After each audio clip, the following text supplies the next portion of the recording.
Bienvenue, chers amis de la communauté d'études quotidiennes de la Bible.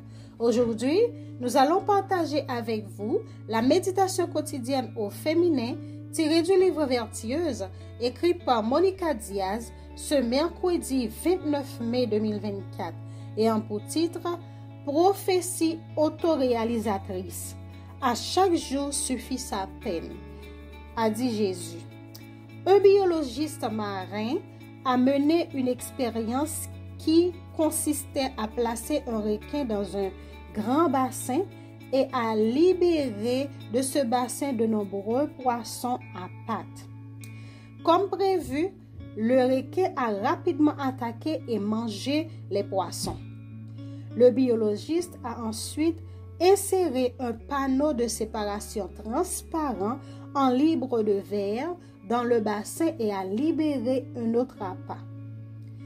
Une fois de plus, le requin a attaqué, mais s'est écrasé par le panneau.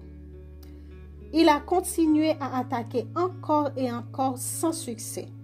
Une heure plus tard, le requin a abandonné ses tentatives. Cette expérience a été répétée pendant plusieurs semaines et à chaque fois, les tentatives du requin diminuaient jusqu'à ce qu'il se lasse de se heurter au verre et cesse totalement d'attaquer. C'est alors que le biologiste a retiré la cloison. Malgré cela, le requin n'a plus jamais attaqué, car il croyait qu'il y avait une verre entre lui et les autres poissons, alors que ce n'était plus le cas. Parfois, après avoir essayé des revers et des échecs, nous abandonnons, croyant que parce que nous ne réussissons pas quelque chose à certaines occasions, nous n'y arriverons jamais. Nous continuons à avoir une barrière dans notre tête qui n'existe plus dans la réalité. C'est ce que le psychologue appelle la surgénéralisation, une distorsion cognitive qui consiste à tirer des conclusions générales à partir de ce cas isolé.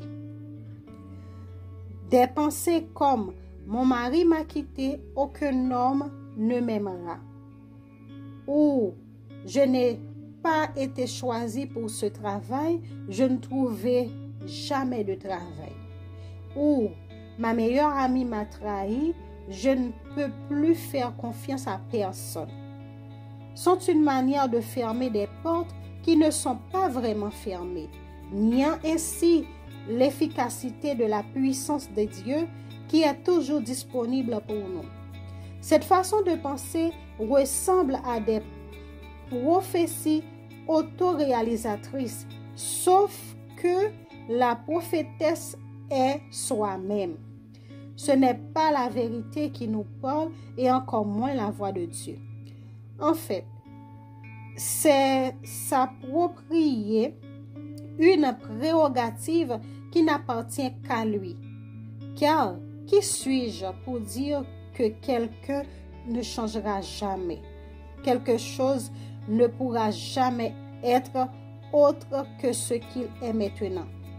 Si vous analysez bien, vous verrez qu'il s'agit d'une forme de fierté de vous donner une place qui ne vous appartient pas, et cela vous éloigne de l'espérance et de l'humilité auquel l'Évangile nous invite.